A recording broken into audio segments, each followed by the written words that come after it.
Bonjour, bonsoir à tous, c'est Antoine, alias Anubis pour une nouvelle vidéo d'après-match Lens-Nice. Une vidéo triste, parce que le match était triste, une prestation terne, il y a pas mal de choses à dire sur l'équipe, sur les prestations collectives et individuelles. C'est, voilà, il y a un après-match assez costaud et assez salé. J'ai mal au cul, et voilà. Après, c'est vrai que le match arrive très vite, après 2 déplacements, mais enfin... La prestation, elle est en deçà des attentes. Il y a des joueurs qui ont été en dessous de tout. Les notes vont être salées, ça je peux vous le garantir. Et l'analyse va être dure. Il y a des choix que j'ai pas compris. Il y a surtout une défaite encore 1-0 face à un cadenas. On est incapable de bouger ce type d'équipe. Et il y en a en Ligue 1. C'est pas fini, hein, les matchs contre des verrous comme ça. Nice n'a rien montré. But sur un exploit d'Atal qui jouait sur une jambe en plus puisqu'il était déjà blessé. Donc bon... Voilà, les notes vont pas être terribles, il n'y a pas beaucoup de notes au-dessus de la moyenne, c'est normal. Enfin, c'est normal, on peut perdre avec la manière, mais là on a perdu sans la manière, donc on est des fêtes méritées. Et il y a pas mal de choses à voir sur le coaching, sur les choix d'hommes, sur la prestation collective, l'animation, etc. Il y a du boulot, et ben on va y aller, on va commencer tout de suite par la compo qui a pas mal surpris, encore une fois tout le monde a perdu au jeu de l'appli, on y va, donc les cas dans les buts, classique, derrière on reconduit la charnière à 3, Fortes central, Gradit à gauche, à droite et Medina à gauche, Michelin en piston droit, Bourra en piston gauche, et Cahuzac Doucouré au milieu de terrain, Gaël Kakuta en numéro 10, ça bouge pas, et Ganago Sotoka en pointe devant. La compo, elle m'a surpris. Et quand j'ai vu la compo, je peux vous garantir que j'avais quand même un mauvais pressentiment, parce que vu le match de Fofana contre Marseille, à moins qu'il avait un petit pépin physique, j'ai trouvé ça un peu surprenant de le mettre de côté, de le faire souffler alors qu'il était complètement chaud de son match à Marseille où il a été monstrueux. D'ailleurs, quand il est rentré, on a vu la différence, donc j'en reparlerai après, mais sans... Voilà, Fofana, il doit être sur le terrain. Après, je pense qu'il a récupéré pas mal de rythme. Il aurait peut-être fallu mieux qu'il démarre et puis qu'il sorte à la 60e, peu importe le résultat, que de le faire rentrer... Ah, je suis un petit peu surpris. Devant, c'est pareil.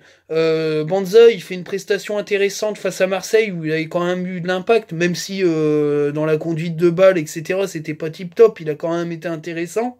Il est pas reconduit, quoi. Et on met Ganago Sotoka, alors en pariant peut-être sur l'esprit revanchard de Ganago par rapport à ce qu'il a fait à Nice, mais assez surpris. Du turnover en attaque, Kalimundo qui fait des bonnes entrées et puis qui a des titularisations intéressantes, puis qui disparaît un petit peu du bateau. Michelin Bourra, alors on fait repousser Klos, Michelin rentre, à la rigueur je veux bien.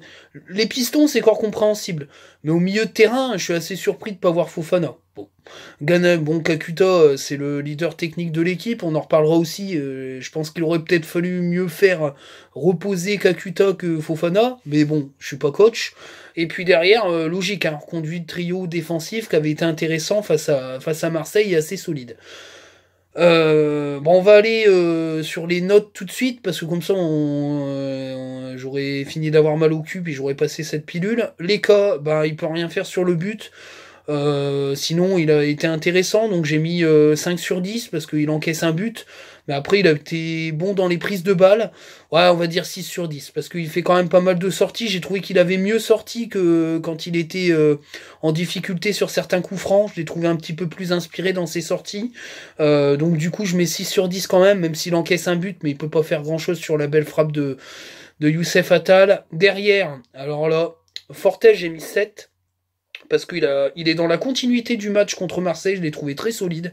Il a une bonne note, il est bon. Il a été bon, il a été bon. Grady, j'ai mis 5, mais est-ce qu'il était pas un peu blessé parce qu'il sort sur blessure j'ai mis 5, parce que c'était une presta un petit peu... Voilà, il n'a pas fait d'erreur, comparé au troisième larron dont on va parler après. J'ai mis 5, parce que bon, c'était un match... c'était une prestation moyenne, et puis il sort sur blessure, donc je mets 5, je le note quand même, parce qu'il a quand même joué la mi-temps, où j'ai trouvé qu'il avait pas pas assez perforé, mais qu'il avait été quand même assez solide. Il y a une action où il fait sortir le gars en corner. J'ai eu peur, je me suis dit, il va encore faire un tacle comme contre Nantes, et puis résultat, il ne l'a pas fait. Donc j'ai trouvé que la presta était solide, malgré peut-être un peu moins de perforation. Peut-être qu'il était déjà blessé à ce moment-là. Donc je mets 5 sur 10. Presta moyenne, mais pas presta catastrophique de gradite. Medina, j'ai mis 2. Medina, il a été nul du début à la fin. Alors, il est strappé du genou, mais s'il sort pas, c'est qu'il est pas, à moins qu'il y ait, dans ces cas-là, c'est Ace qui a 2 sur 10, hein. C'est pas Medina, mais moi j'ai mis 2. Il est catastrophique ce soir. Il n'y a pas une passe qui rentre. Il fait des contrôles, le ballon il rebondit à 2 mètres, à 10 mètres, alors qu'il est en plein zone de surface de réparation. Tous ses choix ont été mauvais. Je l'ai trouvé en deçà de tout. Il a été nul. Voilà, faut le dire, il a été nul. Il a été complètement nul. C'est vraiment une prestation insipide derrière. Il a été très dangereux. Il a été à l'origine de plein de pertes de balles. Franchement, ça a été une presta catastrophique à oublier. Il a intérêt de revenir mieux que ça sur le terrain parce que ça a été extrêmement compliqué. J'ai été très déçu de Medina. Alors après, est-ce qu'il a été diminué? C'est possible, mais en tout cas, la presta est dégueulasse. Donc j'ai mis 2 sur 10, il n'a pas été bon. Sur les ailes, Michelin, j'ai mis 3 sur 10. Il a fait un match complètement pourri. Les corners dégueulasses. Défensivement, il s'est fait quand même pas mal secouer. Offensivement, il a rien apporté. Après, il a été remis en défense. Il a été remis en défense centrale, si je dis pas de bêtises. J'en sais rien du tout d'ailleurs. Non. Et, oui, si, il recule en défense centrale, mais bon. Match vraiment médiocre. Il a été moins bon que Medina, mais ça vaut pas plus de 3. Bourra, j'ai mis 4 sur 10 parce qu'il a été un petit peu meilleur que Michelin. Mais alors c'est pareil, hein, les corners c'est pourri. Il est nul sur les corners. Après il a apporté un peu plus offensivement, mais enfin c'était pas ça. C'est un match à oublier aussi pour le jeune Bourra, même s'il m'a mis plus d'intensité que Michelin. Il a pas été bon. Il a pas été bon non plus ce soir, à l'image de toute l'équipe. Hein. Au milieu de terrain, Cahuzac, j'ai mis 3. Catastrophique. J'ai cru qu'il allait se prendre un carton rouge. Il était pas dans le match du tout. Je l'ai trouvé complètement out. Il a été bousculé, battu. D'ailleurs, au milieu de terrain, on s'est fait complètement manger. Doucouré, j'ai mis 4 parce que techniquement, il a été meilleur. Mais bon, il fait pas un bon match. Hein. C'est pas Fofana, quoi. On a vu la diff quand Fofana est rentré. Voilà. Match médiocre au milieu de terrain, ça n'a pas été terrible. Sotoka, Sotoka, en fait, si je le note défensivement, je lui mets 6, parce que en fait, ça a été un des meilleurs tacleurs du match. Défensivement, il a 6, mais offensivement, il a 0. Il a pas été devant, il a rien fait devant. Au final, 6 et 0, ça fait, tu divises par 2, ça fait 3. Voilà. Il a une moyenne de 3, très bon défensivement, mais c'est un attaquant, donc voilà. Il est partout sauf devant, donc ça peut pas aller là. Sur ce match-là, c'est pas possible. C'est pas possible. Et j'ai trouvé qu'il avait fait un mauvais match offensivement. Je parle bien offensivement.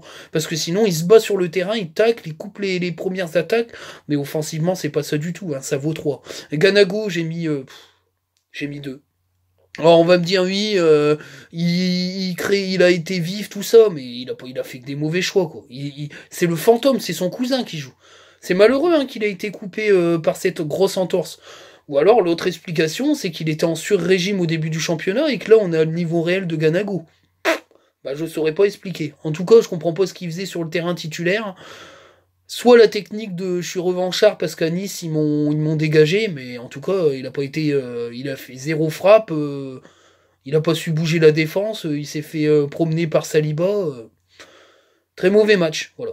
Très mauvais match, les 2 attaquants ont été pourris devant. Je suis désolé, mais voilà, c'est un faible match. C'est un très faible match. Il y a beaucoup.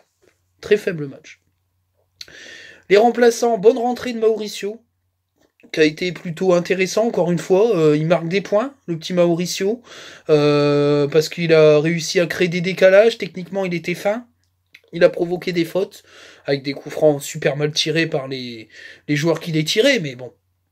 Il a été plutôt, encore une fois, hein, on dit la même chose. Excellente rentrée de de Mauricio, et puis Kalimundo et Banza, on les a pas trop vus. Kalimundo, on est en train de... Enfin, soit on le flingue pour pas qu'il coûte trop cher cet été, soit il y a un problème à l'entraînement, ou soit Francaise, il sait pas trop quoi faire devant, et il a peut-être trop d'attaquants, ou j'en sais rien, mais je comprends pas pourquoi il est pas titulaire sur ce match. Je comprends pas. Ou alors le gamin fait pas ce qu'il faut à l'entraînement, et puis il le dit en conférence de presse, il fait jouer les mecs qui jouent bien, qui sont bons à l'entraînement, donc je comprends pas. Ou alors il est pas bon à l'entraînement, il en fait pas assez le gamin, j'en sais rien, je sais pas. Mais en tout cas, c'est vrai qu'il a été très peu visible à sa rentrée, et puis je vais terminer par... Ah, il y a Klose qui est rentré aussi, je dis des bêtises, il y a Klose qui est rentré, bon, il a essayé d'amener offensivement, il frappe, il tue un pigeon, mais bon, après... c'est pareil, hein, il joue beaucoup, Klose, donc il est rentré, il avait peut-être un peu froid, il était peut-être bon, je vais pas, voilà, il fait une rentrée moyenne, c'est pas bon, il a pas sauvé le match, mais bon, ce match était déjà mort depuis un moment. Et puis le dernier joueur que je veux saluer, c'est quand même Fofana qui fait une rentrée, il modifie le match quoi. Il rentre, c'est plus la même équipe quoi. Il perd fort, il enrhume tout le milieu de terrain, ce joueur-là doit être titulaire tout le temps. Il a été monstrueux, il a fait une rentrée, il a basculé le match. Les Niçois, ils ont reculé 20 mètres. 20 mètres. Il a des occasions, etc. Il frappe, c'est le seul qui a frappé de loin. Il fait une super rentrée. Enfin, franchement, là, au niveau où il est haut niveau, quoi. Franchement, il faut qu'il joue titulaire. Avec n'importe qui à côté de lui, c'est pas grave, mais faut qu'il joue titulaire. Super rentrée. Franchement, Mauricio, mes tops, c'est ça. Hein, c'est Mauricio, c'est Fortes, puisqu'il était titulaire. Fortes, Fofana et Mauricio, c'est les tops, les flops, tout le reste. Voilà. Il n'y en avait pas un pour rattraper l'autre, faut le dire. Les notes sont très sévères, mais c'est logique. Et je mets d'ailleurs une très mauvaise note à Francaise. C'est rare parce que c'est notre coach de lumière. Mais là, je lui ai mis 3 sur 10. J'ai pas compris. Ou alors, il a des joueurs avec beaucoup de pépins physiques. Mais dans ces cas-là, ça va être compliqué, quoi.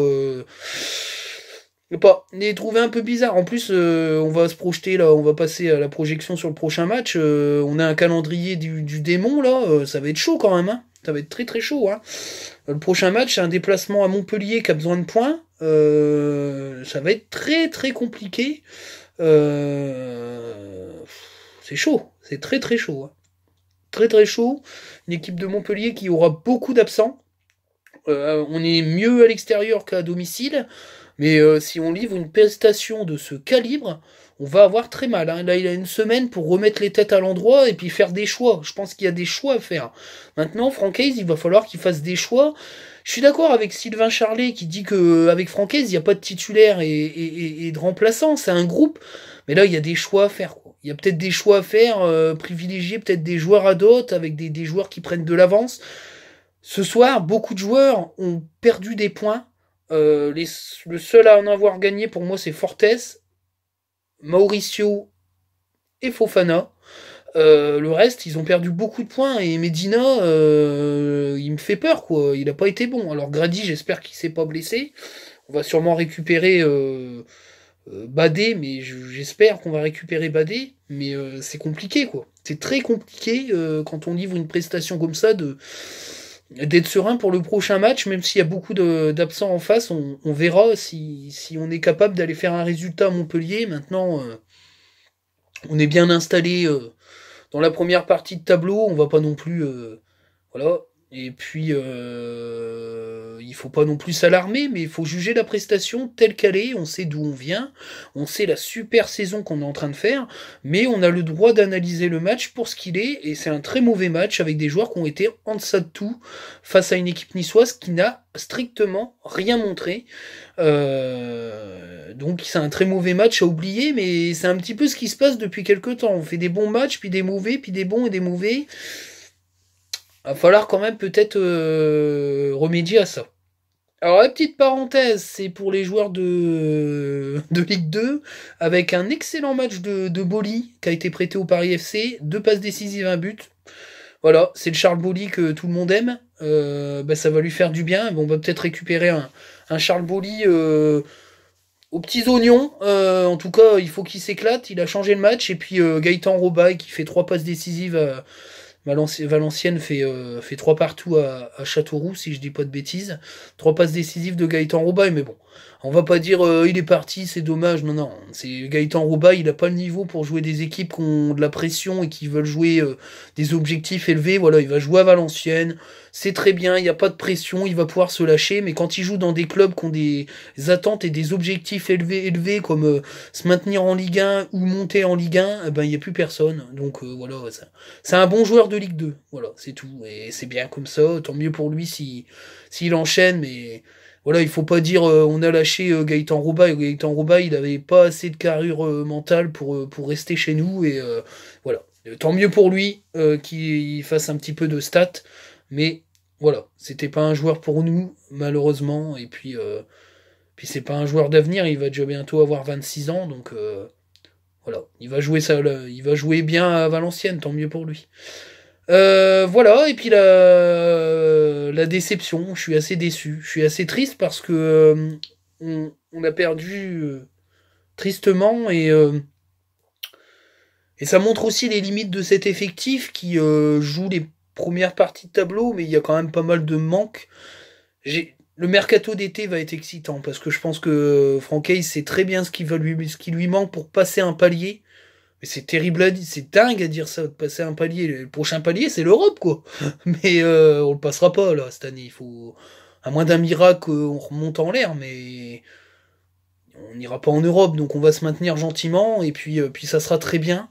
Parce qu'on n'a pas la carrure pour aller en Europe, et on n'a pas peut-être pas le banc pour jouer les places européennes en Ligue 1, mais c'est pas grave, hein, on n'est qu'un promu, et il faut être heureux du classement qu'est le nôtre. Donc voilà. Bah écoutez, j'espère que cette vidéo va vous plaire.